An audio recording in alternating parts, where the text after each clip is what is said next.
La porte claqua avec une violence qui fit trembler les murs de l'appartement. Chloé. Debout sur le seuil. Les yeux rougis par les larmes et la pluie qui ruisselait sur son visage. Hurla, Alice. Attends. Ce n'est pas ce que tu crois. Mais Alice. Le cœur en miettes. Se retourna. Les poings serrés. Et cracha, sors d'ici. Traîtresse. Avant que je ne te haïsse pour toujours. C'était à Séville. En plein cœur de l'Andalousie. Où les rues pavées exhalaient encore la chaleur du jour malgré la nuit tombante. Alice avait fui Paris il y a 2 ans. Cherchant refuge dans cette ville espagnole aux airs de flamenco et de secrets enfouis. Elle travaillait comme restauratrice d'art dans un atelier discret près de la cathédrale. Où les tableaux anciens lui offraient une compagnie silencieuse. Loin des tourments de sa vie passée. À 28 ans.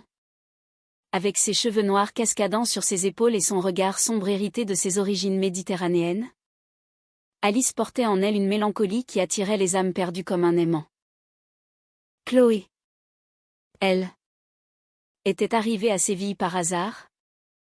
Ou peut-être par destin. Française elle aussi. Originaire de Lyon. Elle avait 27 ans. Des cheveux blonds coupés courts qui encadraient un visage aux traits fins et expressifs. Photographe freelance. Elle parcourait l'Europe à la recherche d'images qui capturaient l'essence humaine. Ces moments fugaces de joie ou de douleur. Leur rencontre s'était produite lors d'une exposition d'art contemporain dans une galerie du quartier Santa Cruz. Alice y exposait une toile restaurée. Un portrait d'une femme du XIXe siècle aux yeux perçants. Chloé. Appareil en bandoulière. S'était approchée. Fascinée. C'est magnifique. Avait murmuré Chloé en français. Reconnaissant l'accent parisien d'Alice. On dirait qu'elle nous juge. Non. Alice avait levé les yeux. Surprise par cette voix familière dans un pays étranger. Peut-être qu'elle nous envie notre liberté? Avait-elle répondu avec un sourire timide. Ce fut le début. Des conversations tardives dans les cafés. Des promenades le long du Guadalquivir où les lumières des ponts se reflétaient comme des étoiles tombées. Chloé racontait ses voyages. Ses amours éphémères. Sa quête incessante de sens. Alice. Plus réservée.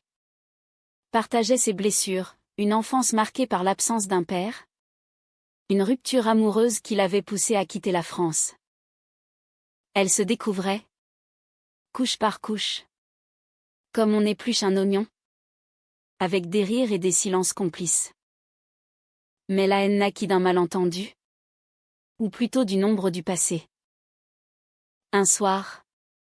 Alors qu'elle dînait dans un petit restaurant andalou. Un appel téléphonique changea tout. Chloé répondit. Son visage se figeant. C'était son ex-petite amie. Une femme possessive qui refusait de lâcher prise. Alice. Entendant des bribes de conversation. Sentit une jalousie sournoise s'insinuer. Qui c'était, demanda-t-elle d'une voix froide. Personne d'important. Mentit Chloé. Craignant de tout gâcher. Le lendemain. Alice découvrit des messages sur le téléphone de Chloé. Laissés par inadvertance sur la table. Des déclarations enflammées. Des promesses non tenues. La rage l'envahit. Elle confronta Chloé dans leur appartement partagé. Un petit nid au-dessus d'une plaza animée. Tu me prends pour une idiote? Tu joues avec moi pendant que tu parles à elle. Chloé. Prise au dépourvu. Tenta d'expliquer, c'est fini avec elle. Alice. Ces messages datent d'avant notre rencontre. Je ne réponds plus. Mais Alice. Blessée par ses expériences passées. Refusa d'écouter. Elle hurla des mots durs. Accusant Chloé de duplicité. De mensonge. La dispute escalada. Des objets volèrent. Des larmes coulèrent. Chloé partit en claquant la porte, laissant Alice seule avec sa colère. Les jours suivants furent un tourbillon de haine contenue. Alice évitait les endroits où elle s'était aimée, effaçant les photos de son téléphone, bloquant Chloé sur les réseaux. Elle se plongeait dans son travail, restaurant un vieux tableau représentant une scène de trahison mythologique. Ironie du sort.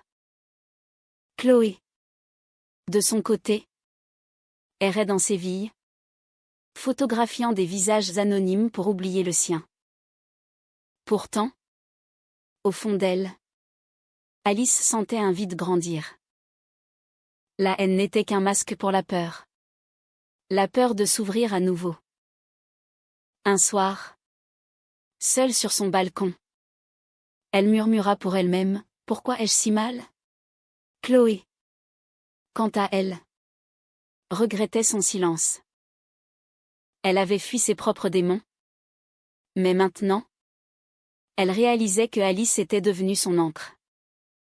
Elle décida de revenir, de tout avouer. C'est ainsi que, sous la pluie battante, elle se présenta à la porte d'Alice, déclenchant la scène qui ouvrirait la voie au chagrin. Le chagrin s'installa comme un hôte indésirable. Alice, après avoir claqué la porte, s'effondra sur le sol, les sanglots secouant son corps. Chloé, dehors, tambourina, suppliant, « Ouvre-moi. S'il te plaît. Laisse-moi t'expliquer. » Finalement, Alice céda, non par pitié, mais par épuisement. Chloé entra, dégoulinante, et s'agenouilla devant elle. « Mon ex m'a harcelée pendant des mois. J'ai eu peur de te le dire. Peur que tu me vois comme faible. Mais je t'aime. Alice. Toi seule. » Alice écouta, le cœur battant. Les explications vinrent, entrecoupées de pleurs. Chloé raconta son passé toxique. Comment elle avait fui Lyon pour échapper à cette relation destructrice. Alice, touchée, sentit sa haine se fissurer. Elles passèrent la nuit à parler, à se confier, à guérir les blessures. Mais le chagrin persistait. Leur relation, naissante, était marquée par cette première fracture. Elles décidèrent de prendre du temps, de reconstruire lentement. Alice proposa une escapade à Grenade, pour visiter l'Alhambra, symbole de beauté et de mystère. Là-bas, sous les arches mauresques, elles se rapprochèrent. Chloé captura Alice en photo, rieuse sous le soleil. « Tu es mon muse » murmura-t-elle. Pourtant, un nouveau nuage apparut. Une amie d'Alice, restée à Paris, apprit pour Chloé et envoya un message alarmant, « Fais attention. J'ai entendu des rumeurs sur elle. » Elle a brisé des cœurs avant. Alice, douteuse, confronta Chloé à nouveau. « Est-ce vrai? As-tu joué avec d'autres ?» Chloé, blessée, admit ses erreurs passées. « J'ai été perdue. Oui.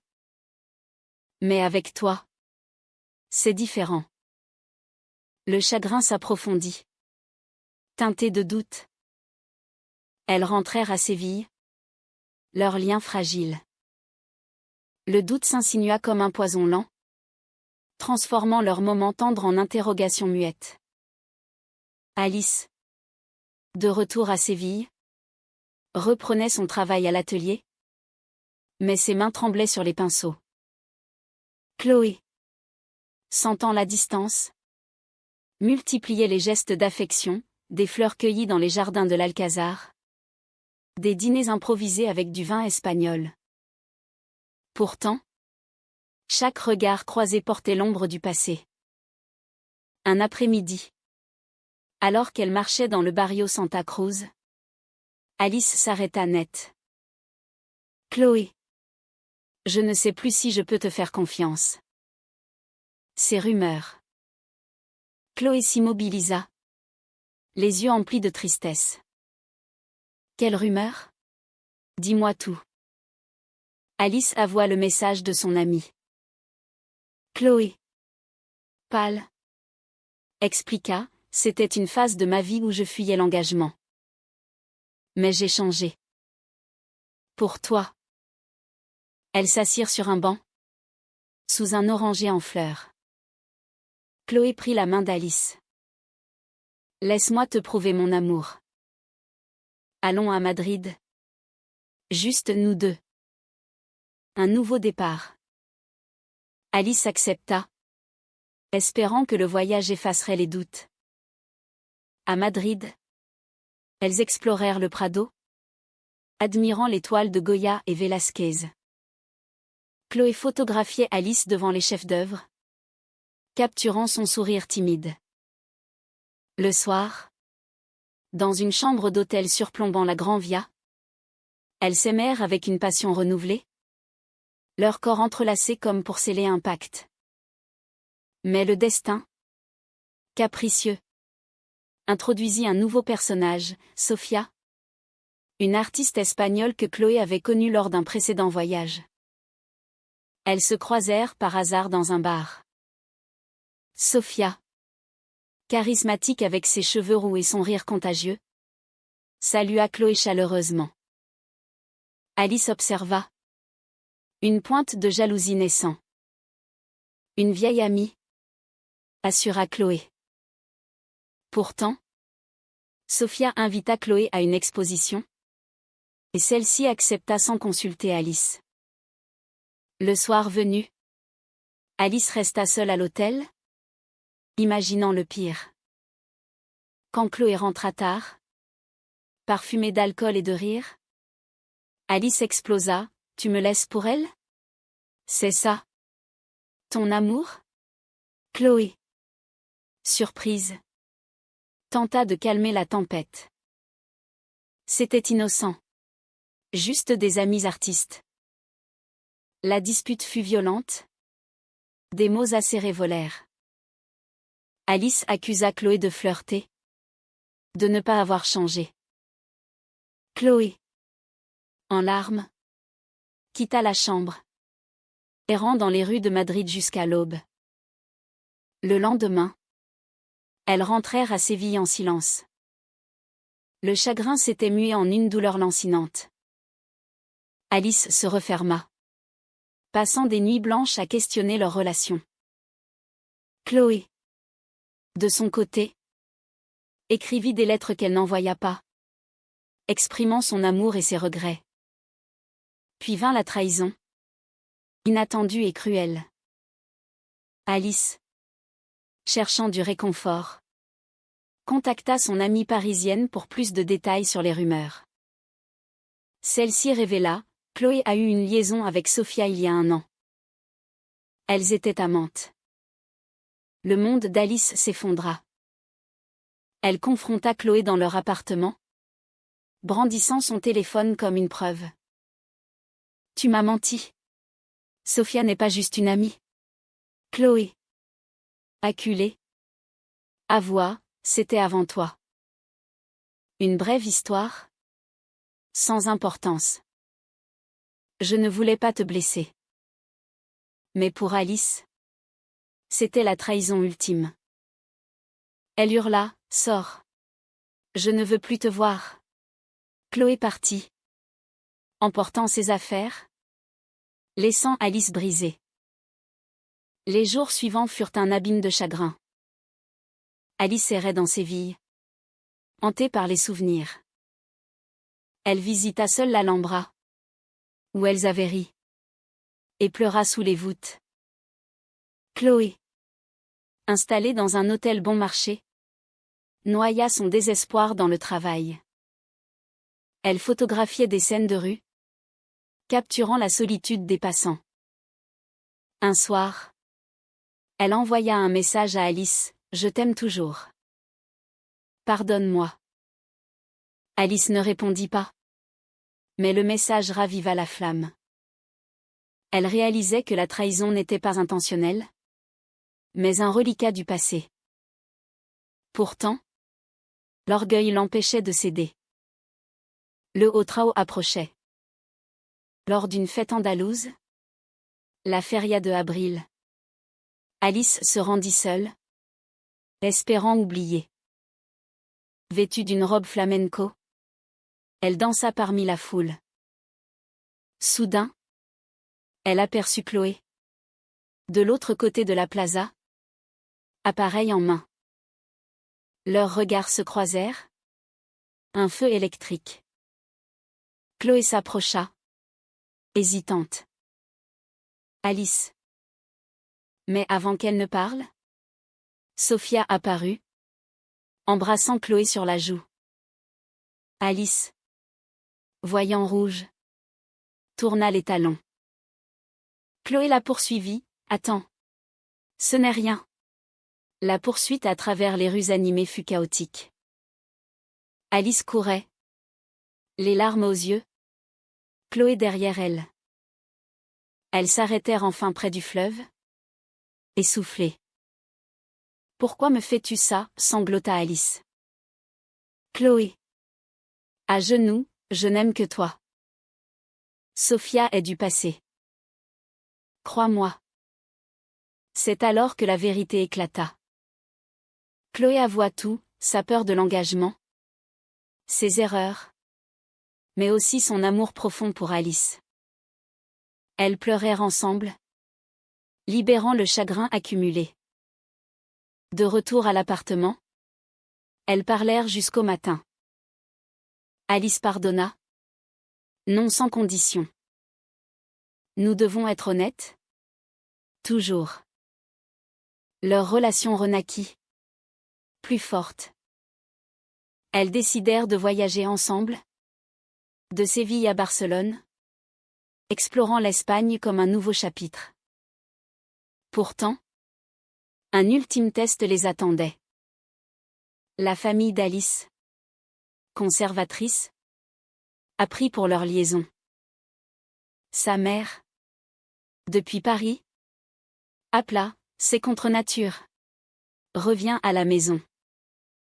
Alice, déchirée, confia à Chloé, je ne veux pas te perdre. Mais ma famille. Chloé la serra, nous affronterons ça ensemble. La confrontation avec la famille marqua le début d'un nouveau conflit. Intérieur cette fois. Alice, recevant l'appel de sa mère, sentit un froid glacial l'envahir. Maman. C'est ma vie. Murmura-t-elle. Mais les mots sonnaient creux face à des années de conditionnement. Chloé. À ses côtés. Posa une main réconfortante sur son épaule. Tu n'es pas seule.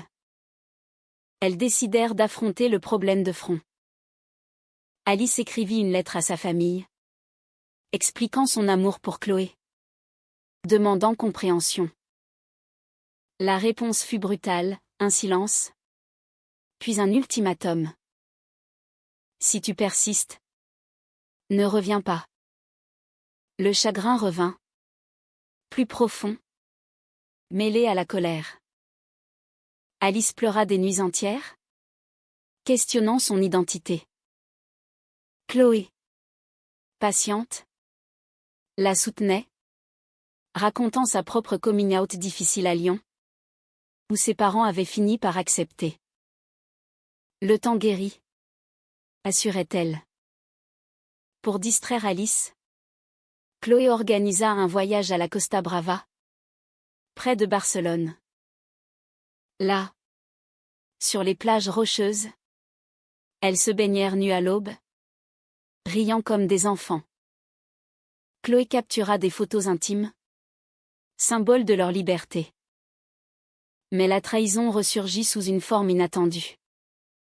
Sophia, apprenant leur réconciliation, envoya des messages à Alice, Semant le doute, Chloé n'est pas fidèle. Elle m'a contacté récemment. Alice, choquée, montra les messages à Chloé. Celle-ci jura, c'est un mensonge. Sophia est jalouse. Une enquête révéla la vérité, Sophia avait fabriqué les preuves pour les séparer. Chloé confronta Sophia par téléphone, mettant fin à toute ambiguïté. Cet épisode renforça leur lien. Alice réalisa que la trahison venait souvent de l'extérieur, mais que leur amour était solide. Elles rentrèrent à Séville, prêtes à construire un foyer. Le romantisme fleurit alors. Chloé surprit Alice avec un pique-nique au parc de Maria Luisa, sous les palmiers centenaires. Elles parlèrent d'avenir, adopter un chat, peut-être voyager en France ensemble. Quand tu apparais à ma porte, mon cœur fond, murmura Alice un soir, citant un poème qu'elles aimaient. Chloé sourit, et le mien bat pour toi seul. Pourtant, le climax approchait. Lors d'une visite surprise de la sœur d'Alice, venue de Paris, les tensions explosèrent. La sœur, plus ouverte que la mère, tenta de médier, mais révéla un secret familial, leur père avait eu une liaison homosexuelle. Cause de son départ. Alice, stupéfaite, confronta sa mère par appel. Pourquoi m'as-tu caché ça? La mère, en larmes, avoua sa honte passée. J'avais peur pour toi. Cette révélation brisa les barrières. La famille commença à guérir, acceptant progressivement Alice et Chloé. Mais un accident testa leur résilience. Chloé, en reportage photo dans les montagnes andalouses, glissa et se blessa à la cheville. Alice, alertée, conduisit des heures pour la rejoindre à l'hôpital. Là, voyant Chloé pâle et souriante, Alice déclara, « Je ne peux pas vivre sans toi. Épouse-moi. » Chloé, émue, oui. 1000 fois oui. Leur engagement marqua la transition vers le foyer. Elles organisèrent une cérémonie intime à Séville, avec des amis artistes et la sœur d'Alice. La mère envoya un message de bénédiction. Un premier pas. Elles emménagèrent dans une maison plus grande, avec un atelier pour Alice et un studio photo pour Chloé. Leur vie devint un équilibre de travail et d'amour, ponctué de voyages. Le personnel s'approfondit. Alice aida Chloé à publier un livre de photos, dédié à leur histoire. Chloé encouragea Alice à exposer ses restaurations. Un soir, assise sur leur terrasse, regardant les étoiles au-dessus de Séville, Alice murmura, de la haine au chagrin. Et maintenant au foyer. Chloé l'embrassa, notre foyer. Pourtant, la vie n'était pas sans ombre. Des discriminations subtiles en Espagne, des regards désapprobateurs, les rappelèrent à la réalité. Elles s'engagèrent dans des associations LGBT, et dans d'autres couples. Un jour, elles accueillirent une jeune lesbienne fugitive, lui offrant refuge. Cela renforça leur sens du personnel, transformant leur amour en un acte humanitaire. Le foyer se construisit pierre par pierre, comme un édifice andalou aux murs blanchis. Alice et Chloé, mariées désormais, affrontaient le quotidien avec une tendresse renouvelée. Leur maison à Séville devint un havre, rempli de livres français, de photos en noir et blanc, et d'un chat nommé Luna qui ronronnait sur leurs genoux. Les conflits passés n'étaient plus que des cicatrices, rappelant leur force. Alice, restauratrice accomplie, organisa une exposition personnelle, où Chloé exposa des portraits d'elles deux. Le vernissage fut un succès, attirant des amis de toute l'Europe.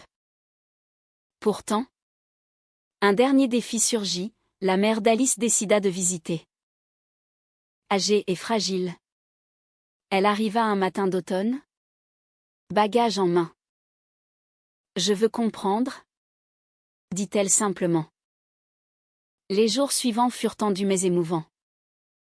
Chloé cuisinait des plats français. Alice montrait ses œuvres. La mère observa leur complicité, ses préjugés fondant comme neige au soleil. Un soir, elle confia, « J'ai eu tort. Vous êtes heureuse. C'est ce qui compte. » Cette acceptation scella leur victoire. La famille se réunit pour Noël, mélangeant traditions françaises et espagnoles. Leur amour, romantique et profond, inspirait les autres. Elles voyageaient souvent, de Paris à Madrid, redécouvrant leurs racines. À Paris, elles marchèrent main dans la main le long de la Seine, où Alice avait souffert autrefois. « Regarde comme on a changé », murmura Chloé. Alice sourit, « Grâce à toi. » Le conclusion fut personnelle. Elles adoptèrent une enfant, une petite orpheline espagnole, lui offrant un foyer stable. Voir leur fille grandir, entourée d'amour, fut la plus belle récompense. Des années plus tard, assises sur une plage andalouse, cheveux grisonnants, elles se remémoraient leur histoire. « De la haine au chagrin au foyer ?» dit Alice. Chloé l'embrassa, et pour toujours. Ainsi se termina leur voyage. Un témoignage d'amour résili. Dans un monde qui apprenait lentement la tolérance.